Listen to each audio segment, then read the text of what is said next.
Hi friends, வணக்கம். Welcome back to my channel. இன்னைக்கான வீடியோல ரொம்பவே யூஸ்ஃபுல்லான டிப்ஸ் தான் நான் ஷேர் பண்ணியிருக்கேன். ஸோ வீடியோ வந்து ஸ்கிப் பண்ணாம பாருங்க. இப்போ வாங்க நம்ம ஃபர்ஸ்ட் டிப் என்ன அப்படின்னு பார்க்கலாம். இந்த மாதிரி வாட்டர் பாட்டில் நம்ம எல்லார் வீட்லையும் வச்சுருப்போம். அந்த பாட்டிலில் இந்த மேல் பார்ட் மட்டும் கட் பண்ணி எடுத்துக்கோங்க. இந்த அடிப்பகுதியில் வந்து சின்ன சின்னதாக வந்து ஹோல்ஸ் போட்டு எடுத்துக்கோங்க. கூடவே வந்து உங்களுக்கு பிடிச்ச பெயிண்ட் ஒன்று பண்ணிக்கோங்க. இப்போ வந்து வீட்டில் நம்ம தேவையில்லாமல் சைஸ் பத்தாமல் கலர் போன மாதிரி மெட்டல் வளையல்லாம் வச்சுருப்போம்ல, அது வந்து எடுத்துக்கோங்க. இதை வந்து இந்த மாதிரி நெயில் கட்டர் வந்து யூஸ் பண்ணி கட் பண்ணிங்க அப்படின்னா ரொம்ப ஈஸியாக கட் ஆகிடும். இப்போ இதை வந்து ஒரு கொக்கி மாதிரி நம்ம இதை வந்து வளைச்சி விட்டுடலாம். இந்த மாதிரி நான் எல்லா வளையலையும் வந்து கட் பண்ணி கொக்கி மாதிரி ரெடி பண்ணி வச்சுருக்கிறேன். இப்போ நம்ம ஹோல்ஸ் போட்டு வச்சுருந்தோம்ல, அந்த ஹோல்ஸ்க்குள்ளே நீங்கள் ரெடி பண்ணி வச்சுருக்கிற கொக்கி எல்லாத்தையுமே வந்து உள்ளே மாட்டிக்கலாம். இந்த மாதிரி கொக்கி யூஸ் பண்ணி நம்ம கிச்சனில் நிறைய குட்டி குட்டி கடாய், அப்புறம் வந்து பேன் அதெல்லாம் கூட நம்ம வந்து மாட்டி வச்சுக்கலாம். இப்போ பாருங்கள், நான் எல்லாம் மாட்டி எடுத்துகிட்டு வந்துட்டேன். ரொம்ப அழகாக இருக்குது பார்க்க. இப்போ அதோட மூடி இருக்குல்ல, அதில் வந்து ஒரு 2 ஹோல் போட்டுட்டு உள்பக்கமாக ஒரு நூல் விட்டு கட்டிக்கோங்க.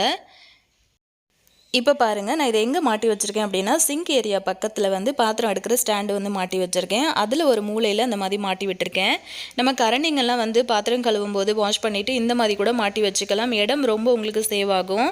கச்ச கச்சன்னு உங்களுக்கு அடைச்சிக்கிட்ட மாதிரியெல்லாம் இருக்காது. அதே மாதிரி குட்டி குட்டி குழந்தைங்க இருக்கிறாங்க வீட்டில் அப்படின்னா, அவங்களோட கர்ச்சீப்பு, சாக்ஸு, குட்டி குட்டி ட்ரெஸ்லாம் இருக்கும் இல்லையா, அதெல்லாம் வந்து நம்ம கிளாத் வந்து அதாவது காய போடுறதுக்கு யூஸ் பண்ணுவோம்ல பின்னு, அது கூட இதில் கட்டி தொங்க விட்டுட்டு நீங்கள் அந்த மாதிரி குட்டி குட்டி ட்ரெஸ்லாம் கூட நீங்கள் காய போட்டுக்கலாம். ஸோ ட்ரை பண்ணி பாருங்கள். இப்போ நம்ம அடுத்த டிப் என்ன அப்படின்னு பார்க்கலாம். இந்த மாதிரி ஸ்டீல் பைப்பெல்லாம் நம்ம வீட்டில் எங்கெங்கெல்லாம் போட்டு வச்சுருக்கோமோ அதெல்லாம் பார்த்திங்கன்னா யூஸ் பண்ண ஆரம்பித்து கொஞ்ச நாள் ஆனதும் இந்த மாதிரி வெள்ளை வெள்ளையாக அந்த மாதிரி பிடிச்சிட்ருக்கோம்.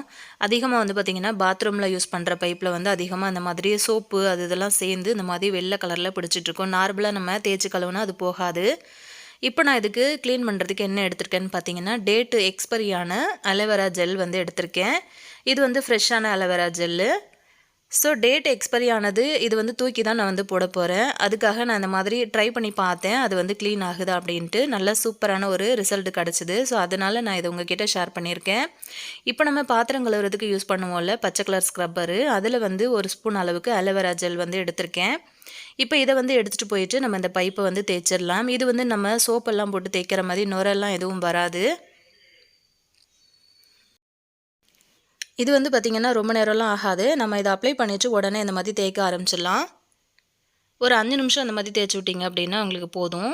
டக்குன்னு அந்த கரை எல்லாமே போயிட்டு உங்களுக்கு நல்ல அந்த அழுக்கெல்லாம் விட்டுரும். இது கூட நீங்கள் எதுவும் ஆட் பண்ண வேண்டாம். அலோவேரா ஜெல் இருந்ததுன்னா கண்டிப்பாக இன்றைக்கே கூட இந்த டிப்பை வந்து ட்ரை பண்ணி பாருங்கள். இப்போ நான் அதை கழுவிட்டு காட்டுறேன் பாருங்கள். தண்ணி ஊற்றும் போதே நல்லா பளிச்சுன்னு ஆயிடுச்சு.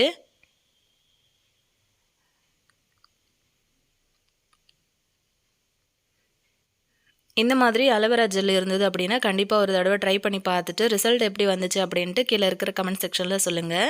நான் கையில் வச்சுருக்கிற சிகப்பு கலர் மக்கு கூட அப்படியே பளிச்சுன்னு தெரியுது கண்ணாடி மாதிரி அந்த பைப்பில்.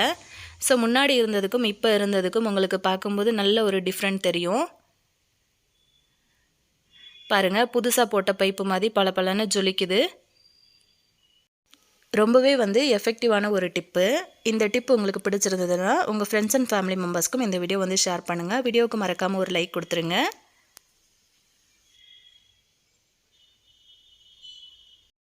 இப்போ நம்ம அடுத்த டிப் என்ன அப்படின்னு பார்க்கலாம். இது என் பையன் வந்து யூஸ் பண்ணுற டோரிமான் கப்பு, அதாவது அவனோட காஃபி கப்பு. அது வந்து கைப்பிடி உடஞ்சி போச்சு. ஸோ அதை வந்து தூக்கி போடாமல் இந்த மாதிரி வீட்டில் மணி பிளான்ட் வைக்கிறதுக்கு யூஸ் பண்ணிக்கலாம். அப்படி இல்லை அப்படின்னா இந்த மாதிரி ரப்பர் பேண்ட் வந்து யூஸ் பண்ணிவிட்டு இதை வந்து ஒரு 4 பார்ட்டாக நம்ம வந்து பிரிச்சுக்கலாம். அதுக்கு வந்து 2 ரப்பர் பேண்ட் வந்து தேவைப்படும்.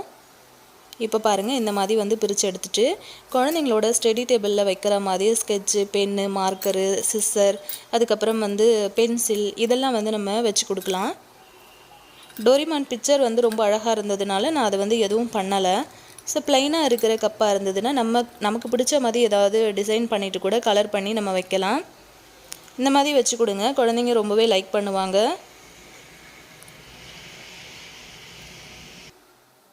இப்போ நம்ம அடுத்த டிப் என்ன அப்படின்னு பார்க்கலாம். இந்த மாதிரி ரோஸ் எல்லாம் நம்ம வந்து வீட்டில் அதிகமாக வாங்குவோம் இல்லையா, வீட்டில் வந்து இந்த உருளியில் பூ போட்டு வந்து வைக்கிறது அப்படின்னா நிறைய பேருக்கு ரொம்பவே இஷ்டமாக இருக்கும். நானும் வந்து நிறைய அந்த மாதிரி பூ வந்து போட்டு வைப்பேன். ஸோ அதுக்காக அடிக்கடி வந்து இந்த மாதிரி பன்னீர் ரோஸ், அதுக்கப்புறம் சாமந்தி இதெல்லாம் வந்து வாங்குவேன்.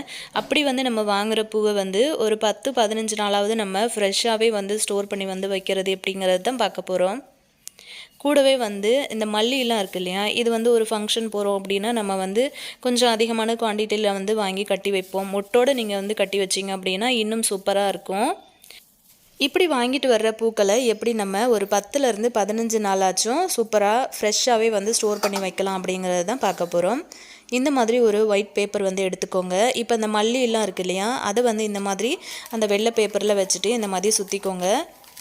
இந்த மாதிரி சுற்றிட்டு 2 பக்கம் முனையிலையும் நல்லா இதை வந்து மடித்து விட்டுருங்க. இந்த மாதிரி நீங்கள் வைக்கும்போது இந்த பூ வந்து ஒரு 10 டேஸ் வரைக்குமே நல்லா ஃப்ரெஷ்ஷாக இருக்கும். உங்களுக்கு சீக்கிரத்தில் காஞ்சும் போகாது. இந்த மாதிரி ஒரு பாக்ஸில் போட்டுட்டு இதை நம்ம ஃப்ரிட்ஜில் வச்சிடலாம். அதே மாதிரி நீங்கள் வந்து ரோஸ் வந்து ஸ்டோர் பண்ணி வைக்கிறதுக்கும் அதே ஒயிட் பேப்பர் தான் நான் எடுத்திருக்கேன். அதிகமாக நான் வந்து டிஷ்யூ பேப்பர் கூட யூஸ் பண்ணுவேன். ஆனால் வந்து இந்த தடவை இந்த மாதிரி ஒயிட் பேப்பர் வந்து யூஸ் பண்ணி பார்க்கும்போது ரொம்பவே ரிசல்ட்டு நல்லா இருந்தது. ஸோ அதுக்காக தான் உங்ககிட்ட ஷேர் பண்ணுறேன். இந்த ஒயிட் பேப்பர் வந்து ஒரு பாக்ஸில் கீழே போட்டுட்டு மேலே வந்து ரோஸ் எல்லாத்தையும் நான் இந்த மாதிரி அடுக்கி வச்சிடுறேன். இப்போ அதுக்கு மேலே வந்து இந்த மாதிரி ஒரு ஒயிட் பேப்பர் வந்து போட்டுக்கோங்க. போட்டுட்டு இதை வந்து க்ளோஸ் பண்ணிவிட்டு நீங்கள் ஃப்ரிட்ஜில் வைங்க. சூப்பராக ரொம்ப நாளுக்கு இருக்கும். ட்ரை பண்ணி பாருங்கள். இப்போ நம்ம அடுத்த டிப் என்ன அப்படின்னு பார்க்கலாம். வீட்டில் வந்து சப்பாத்தி, ரொட்டி இதெல்லாம் செய்வோம்ல, அந்த மாதிரி செய்யும்போது ஒரு 4-5 சப்பாத்தி இந்த மாதிரி ஒன்றா தேய்ச்சி வச்சுட்டு நம்ம செய்ய ஆரம்பிப்போம். அந்த மாதிரி ஆகும்போது முதல்ல தேய்ச்சி வச்ச சப்பாத்தி என்ன ஆகும் அப்படின்னா இந்த மாதிரி ஒட்டிக்கும். எடுக்கிறதுக்கு நமக்கு கஷ்டமாக இருக்கும். திரும்ப நம்ம என்ன செய்வோம், திரும்ப மாவை வந்து உருட்டி திரும்ப வந்து தேய்ச்சி திரும்ப ஃபஸ்ட்லேருந்து போடுவோம்ல, அந்த மாதிரி பண்ணாமல் இப்போ தவா வந்து நம்ம சப்பாத்தி செஞ்சுட்ருக்கும்போது தவா வந்து நல்லா சூடாக இருக்கும். நல்லா சிம்மில் வச்சுக்கோங்க. இப்போ அந்த சப்பாத்தி ஒட்டிகிட்டு இருக்குல்ல, அதை தூக்கி இந்த மாதிரி கல்லில் போட்டுருங்க. போட்டுட்டு ஒரு 2 நிமிஷம் மட்டும் விடுங்க. மேலே கீழேன்னு திருப்பி போட்டு ஒரு 2 நிமிஷம் விட்டுட்டு அதுக்கப்புறம் வந்து எடுத்து வச்சுருங்க. ஒரு 2-3 நிமிஷம் விட்டுருங்க. அப்படியே கொஞ்சம் ஆறுன மாதிரி இருக்கிற டைமில் இந்த மாதிரி ஒரு ஓரத்தில் இருந்து பிரிக்க ஆரம்பிச்சிங்க அப்படின்னா சின்ன துண்டு கூட உங்களுக்கு வந்து பிஞ்சு போகாமல் அப்படியே உங்களுக்கு ஃப்ரெஷ்ஷாக வந்துடும். எப்படி நீங்கள் தேய்ச்சிங்களோ அந்த மாதிரியே நம்ம வந்து எடுத்துடலாம். அதாவது நம்ம சமோசாலாம் செய்யும்போது ஷீட் வந்து எப்படி ரெடி பண்ணுவோமோ அதே மாதிரி மெத்தடு தான். ஒட்டிடுச்சு அப்படின்னா தவாவில் போட்டு இந்த மாதிரி சூடு பண்ணிவிட்டு இந்த மாதிரி பிரிச்சிங்க அப்படின்னா ஈஸியாக வந்துடும். இதுக்காக நம்ம ஃபஸ்ட்டில் இருந்து மாவை தேய்க்க வேண்டிய அவசியம் இல்லை. ட்ரை பண்ணி பாருங்கள். இப்போ நம்ம அடுத்த டிப் என்ன அப்படின்னு பார்க்கலாம். இந்த மாதிரி காஃபி பொடி வாங்குகிற பாட்டில் வந்து காஃபி பொடி தீர்ந்து போனதும் இதை வந்து வேறு ஏதாவது குட்டியாக பொருட்கள் வந்து போட்டு வைக்கிறதுக்கு யூஸ் பண்ணுவோம். அந்த மேலே ஒட்டிகிட்டு இருக்க ஸ்டிக்கர் பார்த்திங்கன்னா ரொம்ப அசிங்கமாக இருக்கும். ஸோ அந்த வந்து சில நேரம் நம்ம உரித்து எடுத்தோம் அப்படின்னா சில நேரம் நல்லா உறிஞ்சு வந்துடும். சில நேரத்தில் வந்து உரிக்க முடியாமல் அங்கங்கே ஒட்டிகிட்டு இருக்கும். இதை எப்படி ஈஸியாக வந்து உரித்து எடுக்கிறது அப்படிங்கிறது தான் பார்க்க போகிறோம். இந்த மாதிரி சுடு தண்ணி எடுத்துக்கோங்க. உங்களுக்கு வந்து இந்த ஸ்டிக்கர் இருக்கிற பக்கத்தை இப்படியே வந்து திருப்பி போட்டுக்கோங்க தண்ணியில். ஒரு 5லேருந்து 10 நிமிஷம் விட்டுருங்க.